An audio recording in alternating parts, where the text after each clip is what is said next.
Bismillahirrahmanirrahim. Assalamualaikum warahmatullahi wabarakatuh. Alhamdulillahirabbil alamin wa bihi nasta'inu ala umuri dunya waddin. Asyhadu an la ilaha illallah wa asyhadu anna Muhammadan abduhu wa rasuluh. La nabiyya ba'da amma ba'du. Semoga pada hari Jumat yang penuh barokah ini Allah limpahkan kepada kita keberkahan, rahmat dan hidayahnya, juga kesehatan dan kebahagiaan. Amin ya rabbal alamin. Baik, pada hari ini saya akan mengupas sedikit tentang akhlak. Akhlak adalah sifat diri, karakteristik, perbuatan, ya.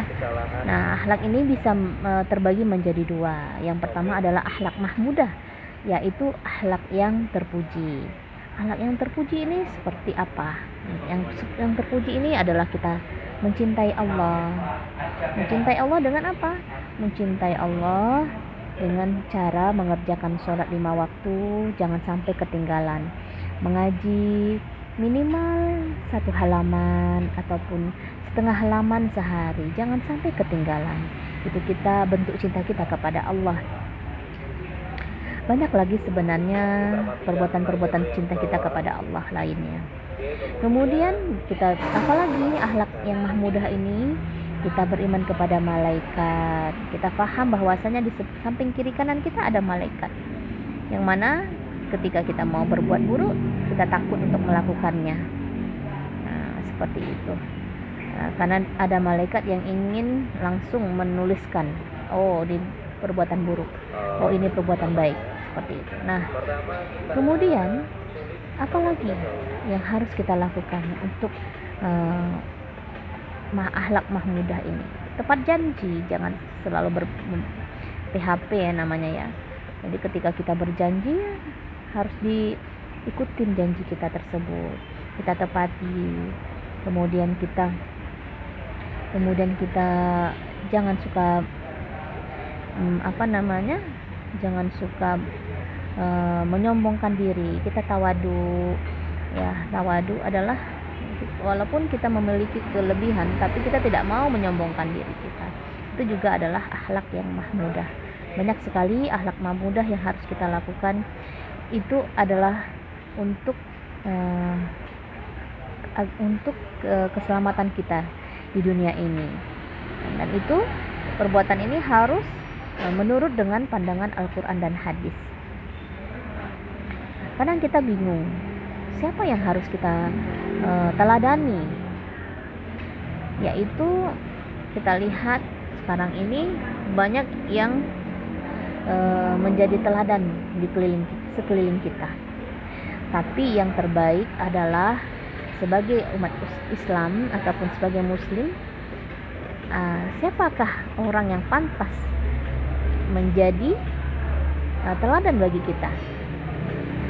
Yakni adalah jangan jauh-jauh, yaitu Rasulullah Sallallahu Alaihi Wasallam. Beliau adalah Nabi kita, Nabi Muhammad Sallallahu Alaihi Wasallam. Allahumma sholli ala sayyidina Muhammad wa ala ali sayyidina Muhammad.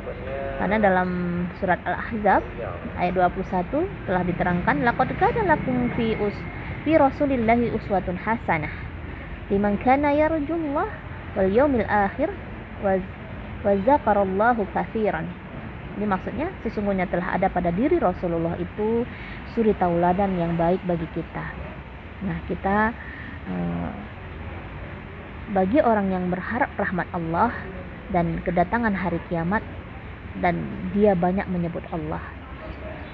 Jadi kita boleh membaca buku-buku yang berkenaan tentang Rasulullah, bagaimana sifat beliau sebenarnya, yang bisa kita ikuti, yang bisa kita teladani, yang tidak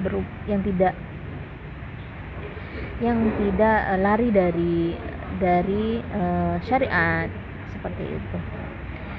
Baik, kenapa lagi Rasulullah menjadi tauladan yang terbaik? Wa innaka la'ala khuluqin azim. Dalam Al-Qalam ayat 4 yang artinya, dan sesungguhnya kamu benar-benar berbudi pekerti yang luhur. Jadi Rasul itu dia sangat berbudi pekerti yang luhur. Nah, kalau untuk kita mudah ya mengatakan jangan dendam, tapi kita tetap dendam. Jangan. Dengan kasih sayang Allah, dengan tawakal kepada Allah, kita serahkan semuanya kepada Allah, bahwa yang datang dari Allah dan akan kembali kepada Allah. Kita hanya di dunia ini hanya sebentar saja, hanya menikmati kesenangan dunia ini yang sedikit sekali yang Allah berikan, dan itu hanya sebentar saja. Jadi kenapa kita harus memiliki akhlak yang tercela? Kenapa kita harus mendendam? Kenapa kita harus mendengki? Kenapa kita harus sombong? Karena semuanya ini adalah fana, hanya sebentar, hanya palsu. Jadi kita jangan tertipu dengan kepalsuan yang ada di dunia ini. Kemudian akhlak kepada siapa saja yang harus kita lakukan, yang kita harus lakukan baik. Sebelum kita membahas tentang akhlak yang mazmumah yang kedua, sekarang kita mau tahu akhlak kepada siapa yang harus kita lakukan. Akhlak kepada Rasulullah. Kalau kita ingin nanti dibantu Rasulullah di yaumul akhir, di hari akhir, maka selalulah berselawat, ataupun selalulah melakukan sunnah-sunnah Rasulullah. Kemudian yang kedua adalah akhlak kepada keluarga kita. Ketika kita memiliki misalnya uang yang berlebihan, kita boleh membantu. Kalau tidak ada uang, tidak ada masalah. Kita boleh membantu dengan tenaga. Kalau tidak ada tenaga, kita boleh membantu dengan ide, atau hanya dengan assalamualaikum, apa kabar, dengan hanya menanyakan kabar. Seperti itu. Jadi tidak ada yang tidak bisa dilakukan untuk melakukan perhatian. Seperti itu. Jadi hanya menanyakan kabar, atau dengan hal kecil, hanya memberikan ide kecil untuk usaha misalnya kepada keluarga kita. It's okay kalau mereka tidak menerima, ya tidak apa-apa. Yang penting kita sudah memberikan, inilah sedekah saya memiliki ilmu, tapi saya berikan. Tapi kalau tidak mau diterima, ya sudah, tidak ada masalah. Kita pun jangan mendendam, jangan marah, jangan merasa tidak dihargai, bukan. Oke. Selanjutnya akhlak terhadap diri sendiri. Diri kita sendiri ini adalah titipan Allah. Badan kita ini adalah titipan Allah yang harus kita jaga dari noda-noda dosa. Jangan sampai banyak noda dosa yang terdapat dalam diri kita. Jadi kita umpamakan diri kita ini sangat suci seperti kertas kosong misal. Ketika kita membuat satu dosa, maka dia akan terkena tinta hitam di dalam badan kita. Tambah lagi, tambah banyak lagi. Tambah banyak lagi. Nah, kita tidak mau menodai badan kita, tidak mau menodai diri kita dengan hal-hal yang tidak baik.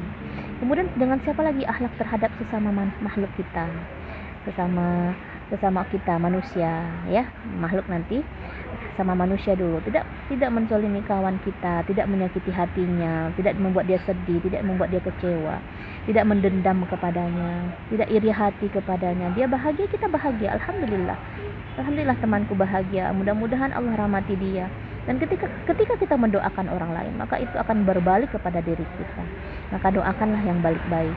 Kemudian akhlak terhadap lingkungan alam kita jaga, tidak merusak. Itu adalah akhlak yang terpuji. Jangan melihat bunga cantik gitu ya, bunga yang cantik kemudian kita ambil, kita petik. Nah, itu tidak sebenarnya itu bukan akhlak yang terpuji. Tapi kita jaga, kita lihat, kita pandang. Nah, inilah makhluk Allah yang luar biasa. Bahkan kita bisa menyiramnya juga, memberikannya pupuk. Tidak ada masalah walaupun punya orang lain. Kalau kita mau bersedekah, itu makhluk Allah, tidak ada masalah. Oke. Kemudian akhlak mazmumah, akhlak yang tercela. Banyak akhlak yang tercela, mudah saja membuatnya. Tapi ketika kita sudah membuatnya, maka disitulah kita akan memiliki catatan amal jahat yang akan dipertanggungjawabkan di akhirat. Maka pikirkan dulu baru kita berlakukan. Karena memang mungkin di dunia kita bebas, mungkin ya. Tapi ada juga yang tidak bebas. Dia akan diberikan hukuman oleh Allah di dunia dan di akhirat. Contohnya apa? Kita murtad, fasik, riya, takabur, syirik, kufur, memutus silaturahmi, putus asa, kikir, iri hati dan dendam dan banyak lainnya. Mudah-mudahan Allah selalu menjaga kita dari perbuatan-perbuatan yang jahat ataupun akhlak-akhlak yang tercela, dan Allah akan mudah-mudahan selalu mendekatkan kita kepada akhlak yang Allah ridhoi. Mungkin hanya itu dari saya. Billahi taufiq wal hidayah. Wassalamualaikum warahmatullahi wabarakatuh.